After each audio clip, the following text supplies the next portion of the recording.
باتیں کرنے کو آپ کا دل کرے، جس کی زیارت کریں تو آپ کا دل ٹھنڈا ہو جائے، ایسے لوگ موجود ہیں۔ والدین کی زیارت کیا کریں، ان پہ غصہ نہ ہوا کریں، غرایا نہ کریں ان کے اوپر، چیخا نہ کریں ان کے اوپر، ان سے محبت کریں، ان سے دوستی کریں، ماں باپ سے دوستی کریں۔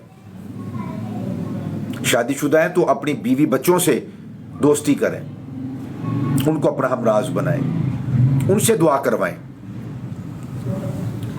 اللہ تعالیٰ ضعفاء کمزور لوگوں کے صدقے سے دعاؤں کو سنتا ہے، قبول فرماتا ہے۔ بارکیف وما انزل علی الملکین ببابل ہاروت و ماروت، اور اللہ تعالیٰ نے وہ جو اتارا تھا، یعنی جادو کا توڑ اتارا تھا اللہ تعالیٰ نے دو فرشتوں پر، یعنی ہاروت اور ماروت پر، بابل کے اندر۔ وما یعلمان من احد، اور وہ دونوں نہیں سکھاتے تھے کسی کو بھی، حتیٰ یقولا، یہاں تک کہ وہ کہہ دیتے، انما نحن فتنہ، ہم تو پہلے سے بڑی آزمائش کے اندر مبتلا ہیں،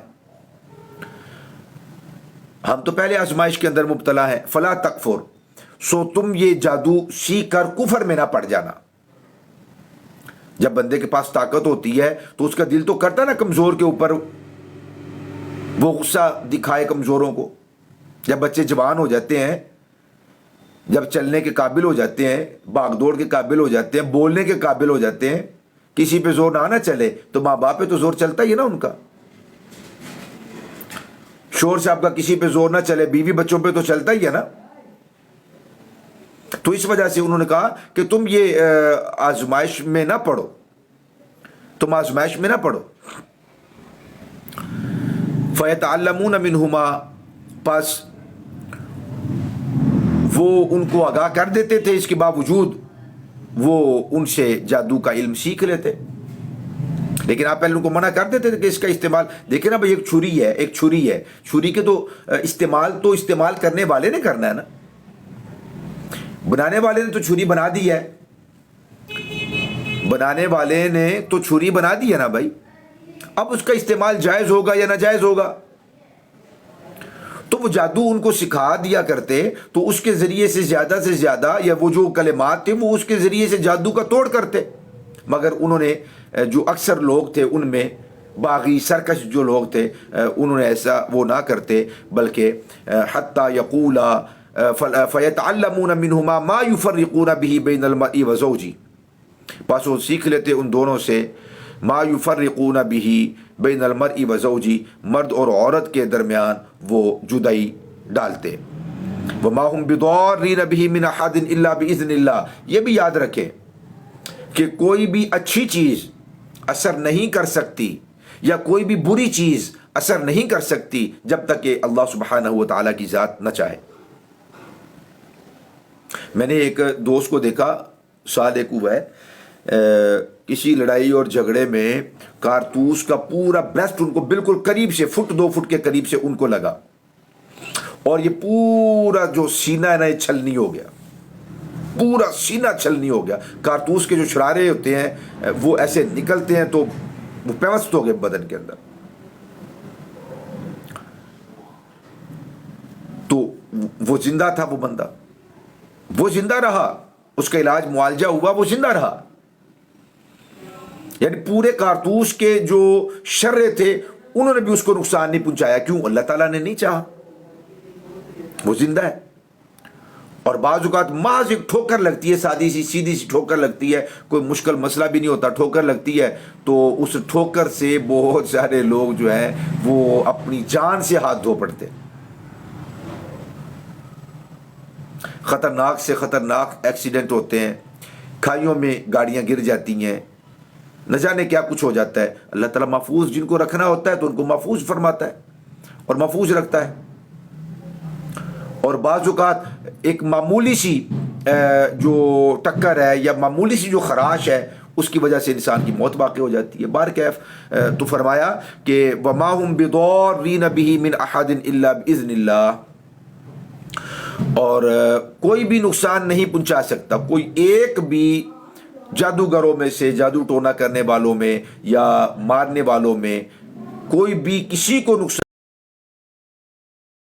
نقصان نہیں پہنچا سکتا الا باذن اللہ، مگر جب کہ اللہ سبحانہ و تعالیٰ کا حکم ہو جائے۔ اچھی چیز کا اثر جو ہوتا ہے وہ بھی اللہ سبحانہ و تعالیٰ کا حکم ہوتا ہے تو اچھی چیزوں کا اثر ہوتا ہے، اور بری چیزیں جو ہیں وہ بھی اس وقت ان کا اثر ہوتا ہے جب اللہ سبحانہ و تعالیٰ چاہتا ہے۔ بعض اوقات اچھی خوراک انسان کی موت کا سبب بن جاتی ہے، اور بعض اوقات جو زہر ہوتا ہے وہ زندگی کا سبب بن جاتا ہے۔ وَمَا هُمْ بِضَارِّينَ بِهِ مِنْ أَحَدٍ إِلَّا بِإِذْنِ اللَّهِ، کوئی کسی کو نقصان نہیں پہنچا سکتا مگر جب کہ اللہ سبحانہ و تعالیٰ چاہے اس کے اذن سے۔ وَيَتَعَلَّمُونَ مَا يَضُرُّهُمْ وَلَا يَنْفَعُهُمْ، اور جو وہ سیکھتے ہیں وہ نہ تو اس کے ذریعے سے کسی کو نقصان پہنچا سکتے ہیں اور نہ کسی کو فائدہ پہنچا سکتے ہیں۔ وَلَقَدْ عَلِمُوا لَمَنِ اشْتَرَاهُ مَا لَهُ فِي الْآخِرَةِ مِنْ خَلَاقٍ، وَلَقَدْ عَلِمُوا، ضرور بھی ضرور انہیں معلوم ہے، لَمَنِ اشْتَرَاهُ، جو انہوں نے خریدا، مَا لَهُ فِي الْآخِرَةِ مِنْ خَلَاقٍ، ان کے لیے آخرت میں کوئی حصہ نہیں ہے۔ وَلَبِئْسَ مَا شَرَوْا بِهِ أَنفُسَهُمْ لَوْ كَانُوا يَعْلَمُونَ، اور بے شک بہت بری چیز ہے جس کے بدلے انہوں نے اپنی جانیں بیچ دی، لو کانوا یعلمون، اگر وہ ایمان لاتے۔ اس سارے واقعہ کے اندر جو میں نے آغاز میں عرض کیا تھا کہ ہاروت اور ماروت کا جو ہے وہ معاذ اللہ عورت پر فریفتہ ہونا، اور پھر شراب پینا، بچے کو قتل کرنا، اور اس زہرہ نامی عورت سے بدکاری کرنا، اور اسم اعظم جو اللہ تعالیٰ نے منع کیا تھا کہ کسی کو نہ بتلانا، وہ اسم اعظم اس عورت کو جو ہے وہ سکھلا دینا، اور ان کو بابل کے اندر کنویں کے اندر الٹا لٹکا دینا۔ بہت سارے قصے موجود ہیں وہاں پہ، جو رہنے والے وہ کہتے ہیں جی وہ کنواں آج بھی موجود ہے، اور بعض کہتے ہیں جی ہم نے تو آج بھی سنی ہے، پتہ نہیں کیا کیا عجیب و غریب باتیں کرتے ہیں۔ یاد رکھیں جو فرشتے ہوتے ہیں نا، یہ اللہ تعالیٰ کے فرشتے، یہ معصوم ہیں۔ اللہ تعالیٰ ان کے بارے میں ارشاد فرماتا ہے لا یعصون اللہ ما امرہم ویفعلون ما یؤمرون، کہ یہ اللہ تعالیٰ کی نافرمانی نہیں کرتے، وہی کرتے ہیں جو اللہ تعالیٰ ان کو حکم دیتا ہے۔ یہ معصوم ہے، تو ان کا شراب پینا عقل میں نہیں بات آتی، قرآن و سنت کے منافی ہے۔ بچے کو قتل کرنا، جان بوجھ کر قتل کر دینا، ندارت، عقل میں نہیں آتا، قرآن و سنت کے منافی ہے۔ پھر اس عورت پہ فریفتہ ہونا، دل لگانا اور دل لگی کرنا، اور پتہ نہیں کتنے عرصے تک کرنا، سب ناجائز چیزیں ہیں۔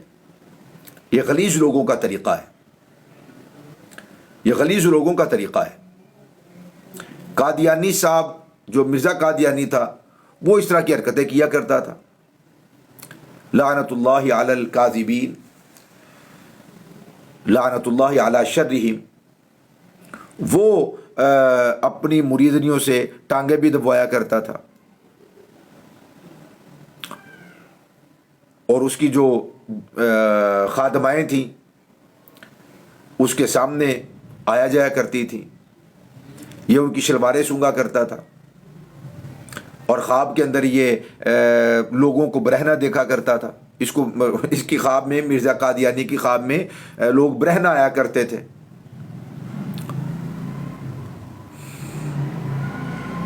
معاذ اللہ ثم معاذ اللہ۔ اور اس نے عورتوں کی محبت کے اندر ان کے مرنے کے بعد بھی ان کی جان نہیں چھوڑی، اور ان کے جو رومال تھے وہ اپنی گھر کی کھڑکی کے ساتھ ان کو باندھ دیے تھے، اور ان کو دیکھتا، اور اس لیے باندھے تاکہ ان کو دیکھے تو اس مرنے والی کی جو یاد ہے وہ تازہ ہو جائے۔ تو یہ گندے کام ہے، یہ نجس کام ہے، یہ نجس لوگوں کا کام ہے، یہ گندے کام ہے، یہ گندے لوگوں کا کام ہے، صالحین کا کام نہیں ہے۔ تو یہ سب قصے حضرت ہاروت اور ماروت کے بارے میں یہ قرآن و سنت کے منافی ہیں، یہ قرآن و سنت کے خلاف ہیں، نہ قرآن مجید میں ہے اور نہ ہی احادیث طیبات میں ایسا کوئی واقعہ مذکور ہوا ہے۔ ہاں بعض جو یہود کے اندر یہ چیزیں مشہور اور معروف تھیں، اور آپ جانتے ہیں کہ یہود مدینہ میں رہا کرتے تھے، تو وہ اس طرح کے واقعات سنا دیا کرتے تھے. یا بعض وہ لوگ کہ جو یہودی تھے لیکن اسلام لے آئے، تو وہ آ کے انہوں نے بتایا کہ بھائی ہمارے ہاں اس طرح کے کچھ قصے بیان کیے جاتے تھے. تو انہوں نے بھی اس کو جزمی طور پر نہیں بیان کیا، یقینی طور پر انہوں نے بیان نہیں کیا. ہاں جی، بالکل انہوں نے کوئی یقینی طور پہ نہیں بیان کیا. اور ویسے بھی یہ قاعدہ ہے، قرآن و سنت کے منافی، قرآن و سنت کے منافی کسی بھی محقق کا قول آئے گا تو ردی کی ٹوکری کے اندر اس کو پھینک دیا جائے. آپ صرف انسانوں کی بات کرتے ہیں اور محققین کی بات کرتے ہیں. آج ہمارا یہ ایمان ہے کہ جو تورات انجیل زبور ہیں یہ اللہ تعالیٰ کی طرف سے منزل ہیں، اللہ تعالیٰ کی طرف سے اتاری گئی ہیں، مگر ان میں تحریف ہو چکی، ان کو تبدیل کر دیا گیا. تو اب موجودہ صورتحال میں جو تورات انجیل زبور ہیں، اگر وہ قرآن مجید کے منافی ہیں تو اس حصے کا آج بھی ہم انکار کریں گے اور قرآن مجید پر ایمان لے کر آئیں گے، قرآن مجید پہ ایمان لائیں گے. لہٰذا یہ جو ہاروت اور ماروت کا قصہ ہے، یہ بالکل اس کے اندر حقیقت نہیں ہے. تو ہم تلاوت قرآن مجید کر رہے تھے، یہ واقعہ بڑا ہی اہم تھا، یہ میں نے عرض کر دیا. اور ساتھ یہ بھی عرض کر دیا کہ رکوع نمبر 13، یعنی ہم نے آج سورہ بقرہ کے 13 رکوع مکمل فرمائے ہیں تلاوت کے. انشاءاللہ بھی کچھ دیر کے لیے جو ہے وہ وقفہ ہے، تقریباً کوئی 40-50 منٹ کا. اس کے بعد انشاءاللہ چونکہ شبان المعظم کے آخری ایام بھی چل رہے ہیں اور رمضان المبارک کی آمد ہے، قرآن مجید فرقان حمید کی ہم تلاوت کریں گے، تلاوت سماعت کریں گے. اللہ سبحانہ و تعالیٰ اپنے حبیب مکرم صلی اللہ علیہ وآلہ وسلم کے صدقہ طفیل ہم سب کی حاضری کو قبول و منظور فرمائے، اخلاص کی دولت سے مالا مال کرے. اللہ آپ سب کی حفاظت فرمائے، حضور کے ہر غلام اور حضور کی ہر کنیز کو دین و دنیا کی برکات نصیب فرمائے، دین و دنیا کی سعادات نصیب فرمائے. اللہ تعالیٰ نیک دلی خواہشات کو پورا فرمائے، اور جتنے بھی گستاخ ہیں، مرتد ہیں، زندیق ہیں، اللہ ان کے حق میں ہدایت ہے تو ان کو ہدایت نصیب فرمائے، ورنہ ایسے لوگوں کو رب ذوالجلال نیست و نابود فرمائے. السلام علیکم ورحمۃ اللہ وبرکاتہ.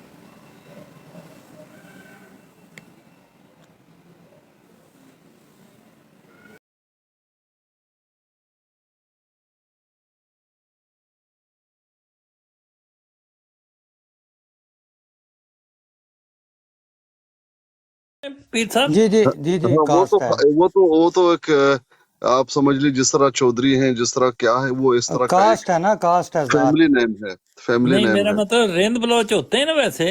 ہاں جی ہاں جی. ہاں ہاں ہاں، وہ کاسٹ ہے، وہ کاسٹ ہے.